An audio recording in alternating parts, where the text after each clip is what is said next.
Bonjour et bienvenue sur ce tuto sur lequel on va vous présenter le catalogue de prestations et comment pouvoir paramétrer de façon presque parfaite vos prestations.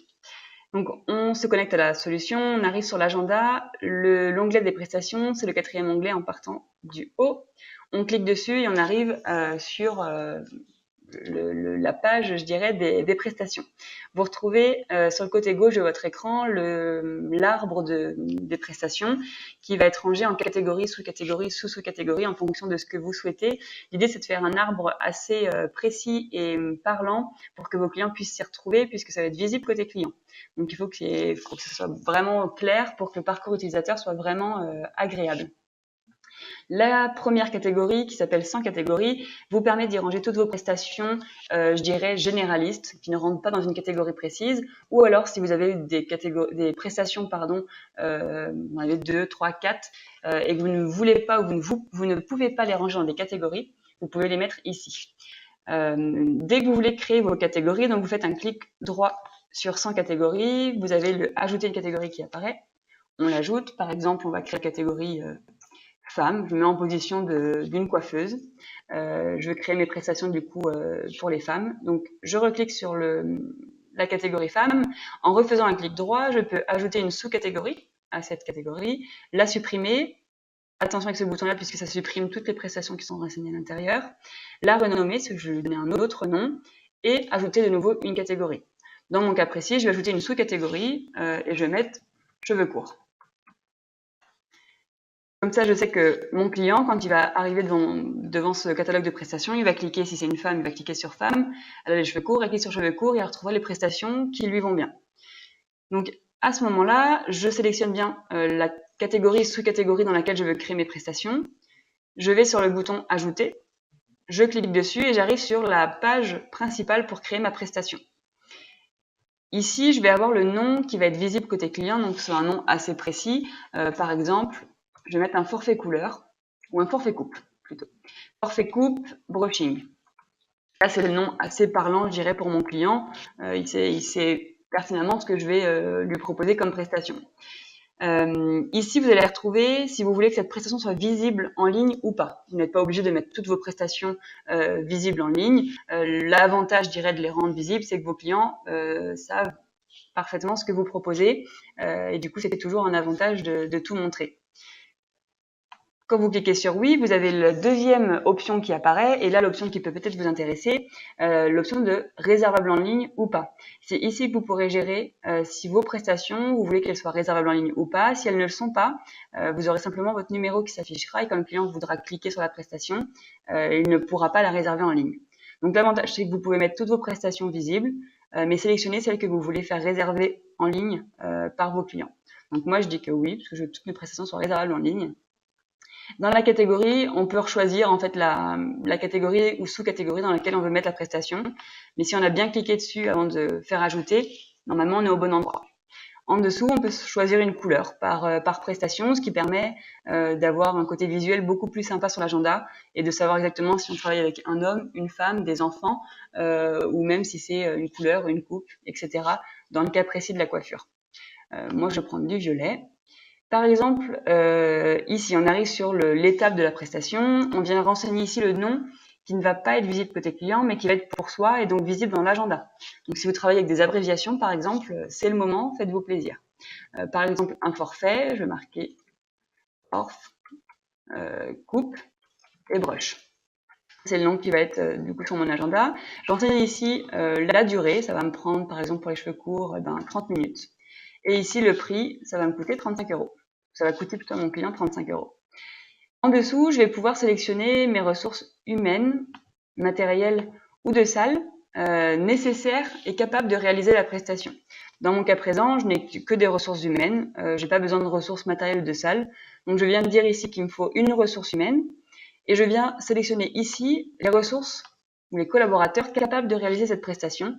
Dans le cas où vous avez des apprentis ou des stagiaires, par exemple, ils ne réalisent pas toutes les prestations dans un premier temps. Donc, c'est vraiment l'endroit où vous pouvez affecter telle ou telle prestation aux collaborateurs. Ainsi, ma prestation est créée. Quand je l'enregistre, elle apparaît du coup dans les cheveux courts. Je peux recliquer dessus. On retrouve le paramétrage. Je peux la dupliquer, je peux la supprimer. Je peux vraiment faire ce que je veux, même modifier les informations qui vont être du coup visibles côté client pour le prix, la durée et puis le nom qui va être juste ici. Hop, je l'enregistre de nouveau. Là, j'ai créé une prestation simple. Maintenant, je vais vous montrer comment créer une prestation complexe, donc avec plusieurs étapes. Donc, dans les cheveux courts, toujours, je vais ajouter une nouvelle prestation. Et là, je vais faire un forfait couleur. Forfait couleur coiffage, pour changer un petit peu. De nouveau, que ça soit visible en ligne, je veux que ce soit réservable. Je reparamètre de la même manière. Je vais mettre la même couleur, puisque moi, je veux une couleur par catégorie. Donc, pour les femmes, ce sera du violet.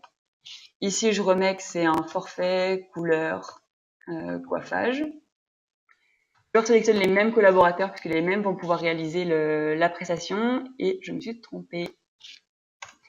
Ici, vous allez mettre le nom de la première étape que vous voulez réaliser. Donc, dans le cas du forfait couleur, ça va être l'application de la couleur.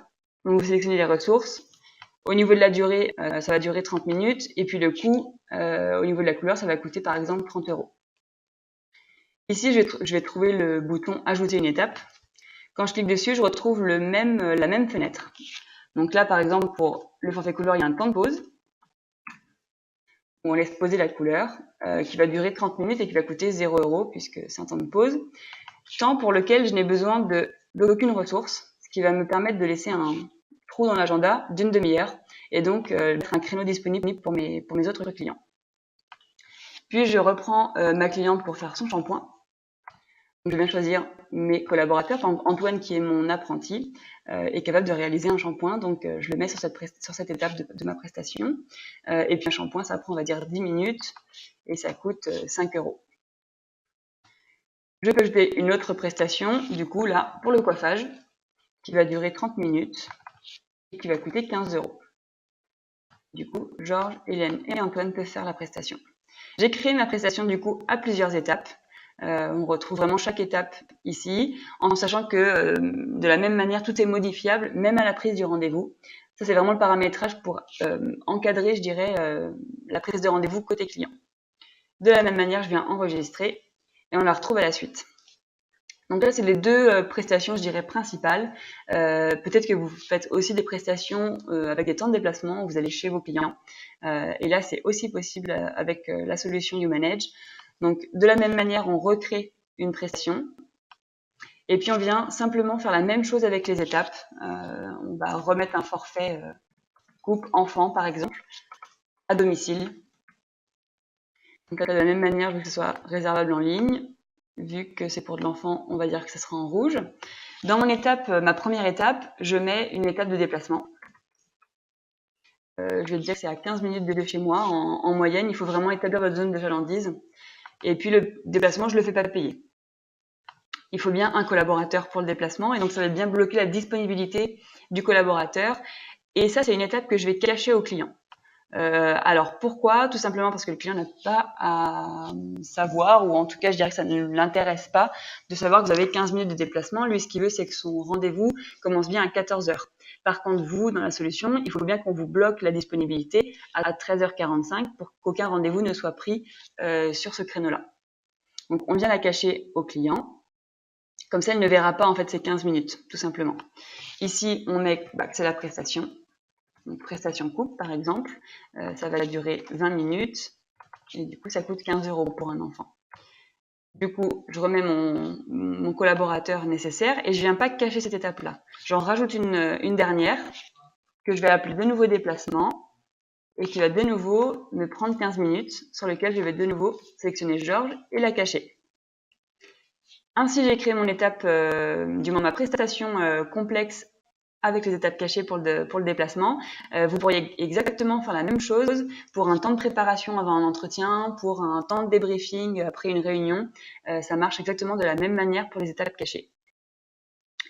Donc là, j'ai créé mes trois prestations, la prestation simple, la prestation complexe et la prestation complexe avec les étapes cachées. C'est tout pour aujourd'hui. N'hésitez pas à rester en contact avec nous via le bouton de chat qui est juste ici et à nous suivre sur les réseaux. Très bonne journée!